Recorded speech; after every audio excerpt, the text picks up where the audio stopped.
gens puissants.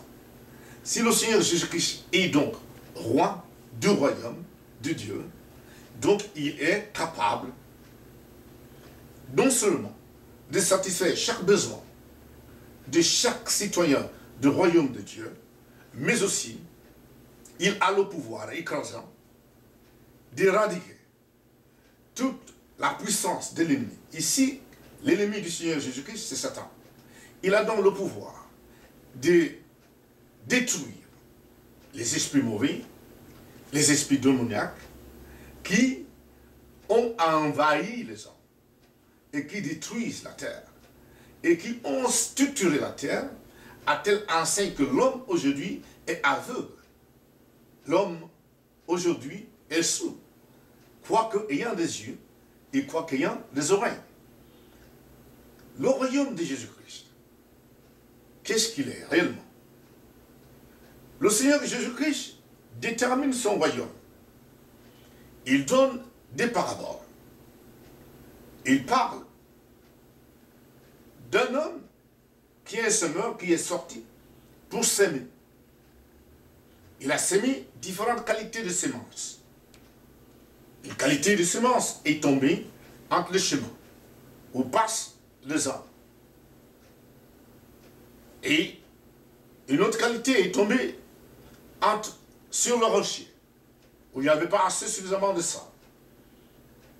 Une troisième qualité de semence est tombée entre les épines qui l'ont étouffé. Une quatrième catégorie est tombée quand même entre une bonne terre. Également, il a donné un autre exemple. C'est son royaume. Il y a un maître qui a des serviteurs qui ont sémé une bonne semence dans son jardin. Mais pendant que les hommes dormaient, son ennemi est venu. Pendant que les gens étaient dans le sommeil, il a aussi planté l'ivraie. Et quand les gens se sont réveillés, les serviteurs ont dit au maître, nous avons certainement sémé de la bonne semence dans le champ. D'où vient-il donc qu'il y ait des livrets? Le maître leur a répondu donc que c'était son ennemi qui a planté des livrets. Les serviteurs voulaient aller arracher les livrets au milieu de la bonne semence. Mais le maître leur a dit, il faut attendre. Parce que, à la fin, à la moisson, le maître va envoyer les moissonneurs qui vont d'abord lier l'ivraie, la brûler et qui vont conserver le blé dans les greniers. Le Seigneur Jésus-Christ explique son royaume. Et c'est lui qui fera partie de ce royaume.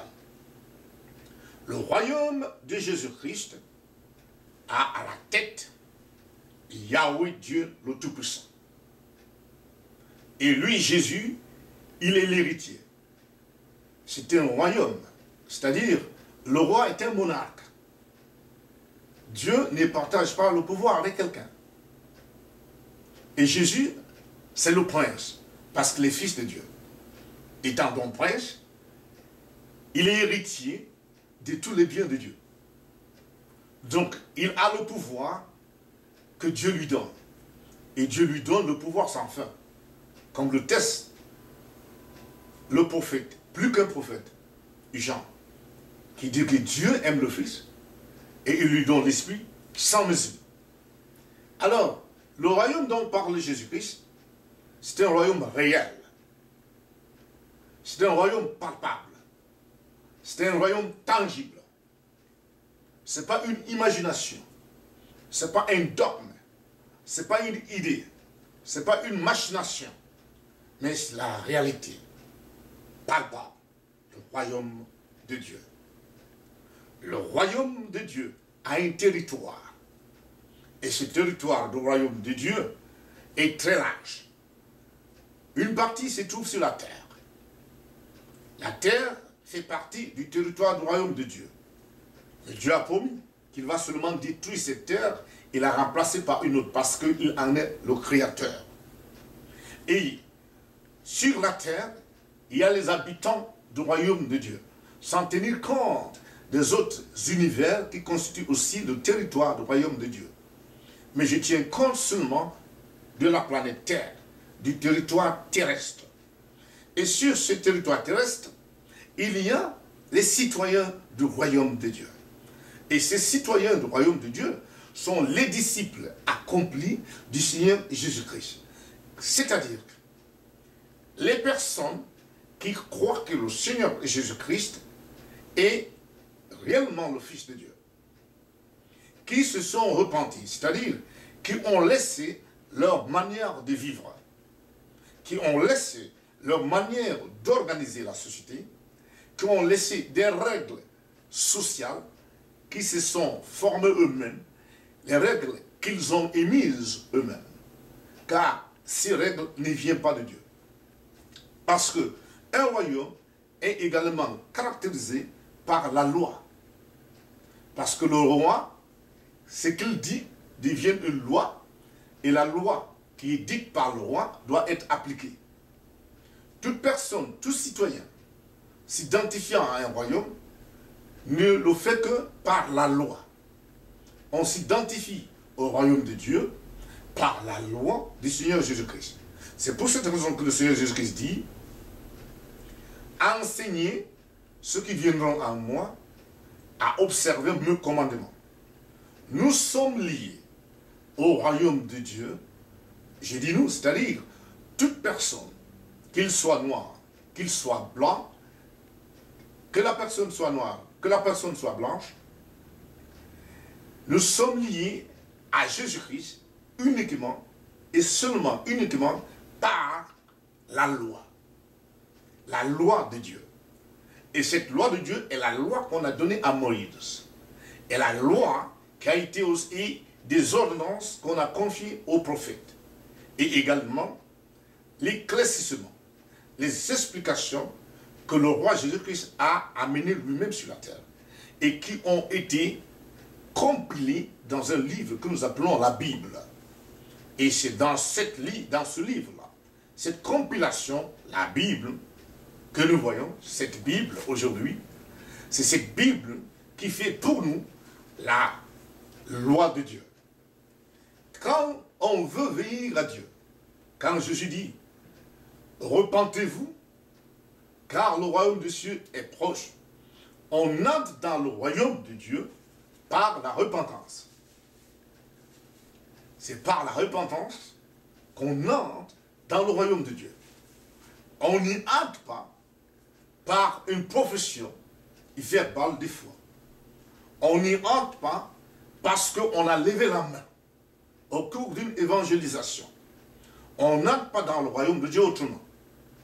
On entre dans le royaume de Dieu, selon le roi Jésus-Christ, par la repentance, c'est-à-dire la reconnaissance de nos péchés et savoir que Jésus-Christ est celui que Dieu a choisi et donné au monde, afin que quiconque croit en lui, ça veut dire quoi? Quiconque écoute son enseignement et met cet enseignement en pratique, celui-là entre dans le royaume de Dieu. Et il faut qu'il persiste à vivre comme le roi le désire. Donc on devient un héritier de roi.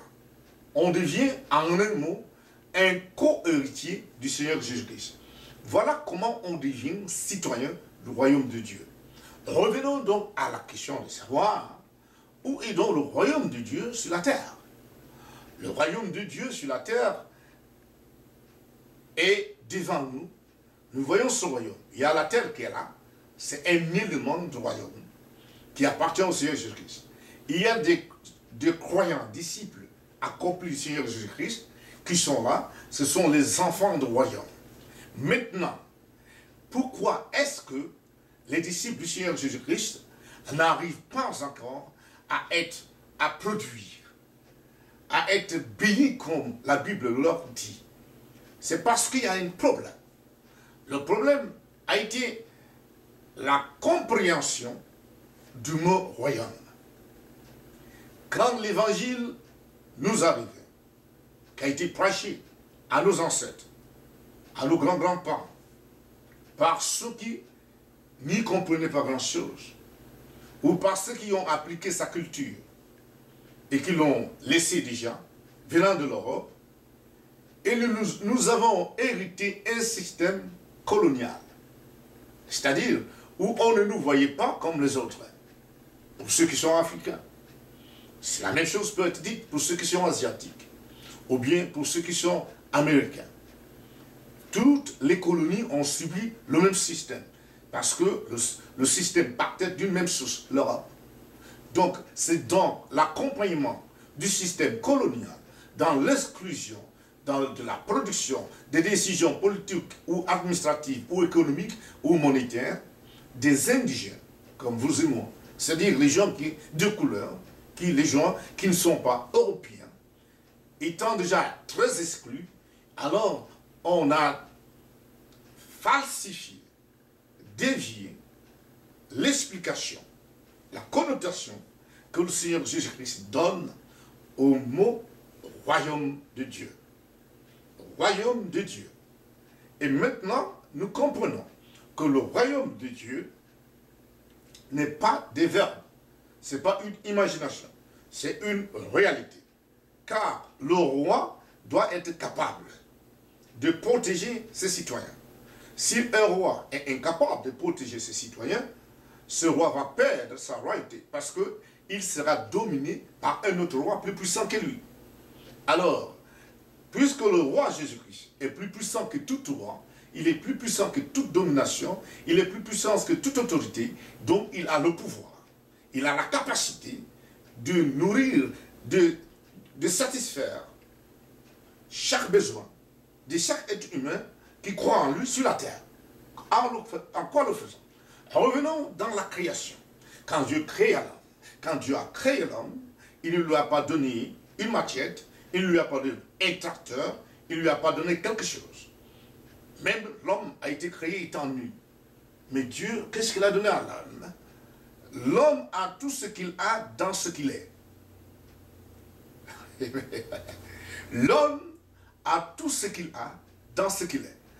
Donc, de par la création, notre corps que vous voyez que nous avons, a tout ce qu'il faut pour que nous soyons intelligents, pour que nous soyons sages, pour que nous soyons très génies, pour que nous inventions toute qualité de machine, pour pouvoir produire tout ce dont nous avons besoin. Nous sommes la réponse de notre richesse. Nous sommes la source de notre richesse. Nous sommes le moteur de notre richesse. Nous devions donc comprendre que Dieu nous a créés en tant qu'une source de production, en tant qu'une source de sagesse, en tant qu'une source de capacité. Mais il faut des structures. Il faut que nous ayons des structures qui nous permettent d'amener notre inspiration, qui nous permettent d'exploiter les capacités naturelles que nous avons, des talents que nous avons, l'expérience que nous avons, afin qu'ensemble, nous arrivions à produire ce dont nous avons besoin. Les païens qui produisent, ceux qui ne croient pas que Dieu existe, qui ont inventé beaucoup de choses, ils ne croient même pas que Dieu existe. Ils sont venus sur la terre aussi nus que nous-mêmes. Mais ils ont utilisé l'intelligence qui était en eux, ou qui sont en eux. Les pays qu'on dit développés aujourd'hui, ils ne reçoivent pas l'aide des anges. Non.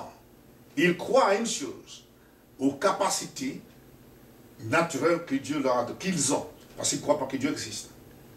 Et ils produisent. Et ils ont des productions qui dépassent leurs besoins. Mais quant à ceux qui croient au Seigneur Jésus-Christ,